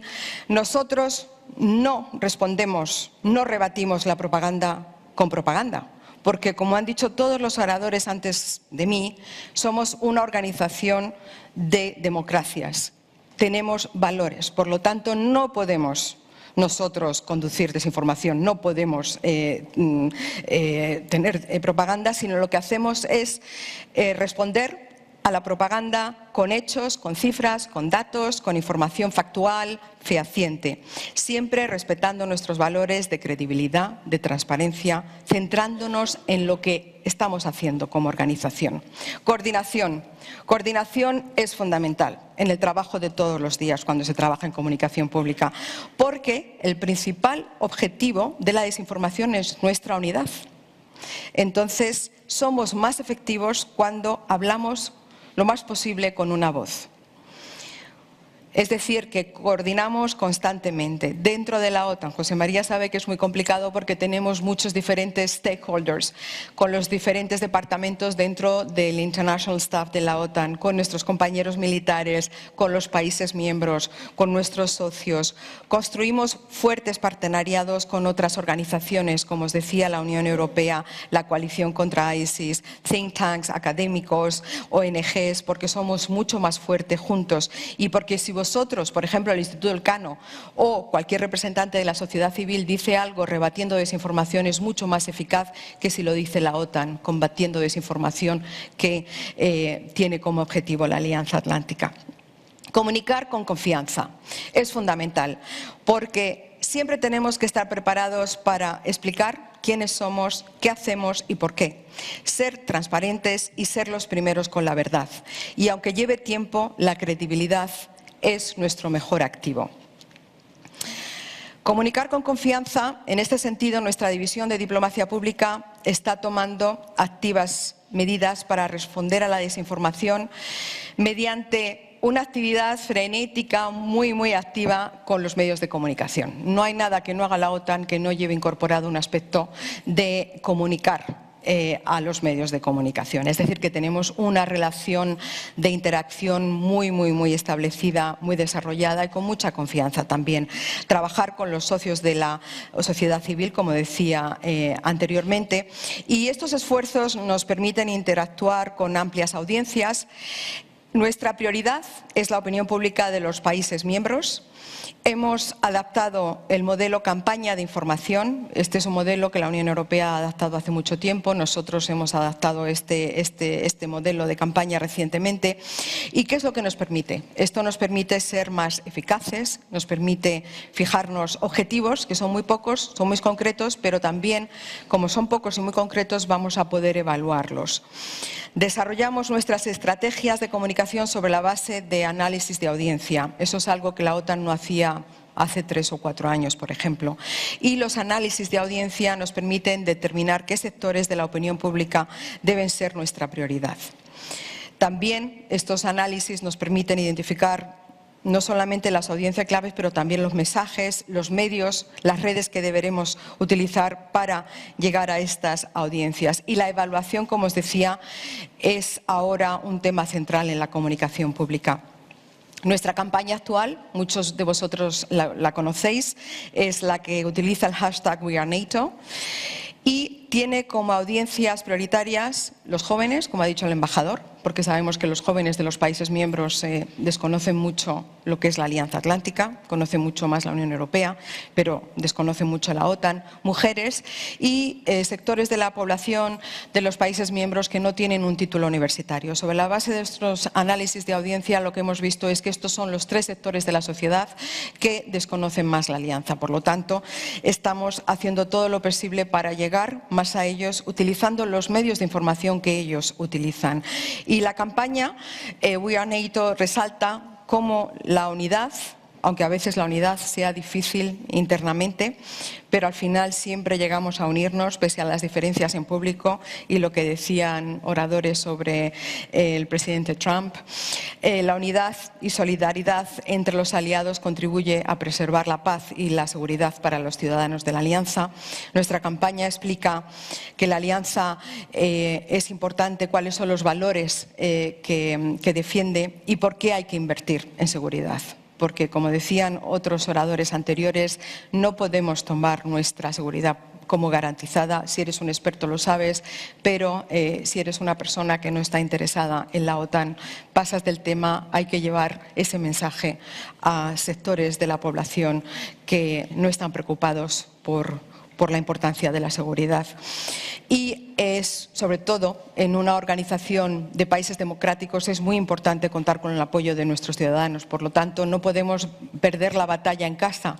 Tenemos que ser más activos en la comunicación pública en los países miembros. Durante muchísimos años, nuestra división de diplomacia pública, José María, se centraba en hacer más casi en los países socios que los países miembros. Aquí ha habido un vuelco y ahora estamos haciendo más por los países miembros y estamos haciendo un poquito menos por los países socios, pese a que seguimos haciendo mucho. A través de #WeAreNato, la Alianza trabaja con un número de países miembros en el desarrollo y aplicación de sus propias campañas de comunicación nacionales, es decir, que nosotros les damos los utensilios mínimos y luego son los países miembros los que desarrollan sus propias campañas sobre la OTAN, porque son los países miembros los que saben cuáles son las vulnerancias, cuáles son los públicos, cómo deben ser las estrategias para ser más eficaces con los públicos nacionales.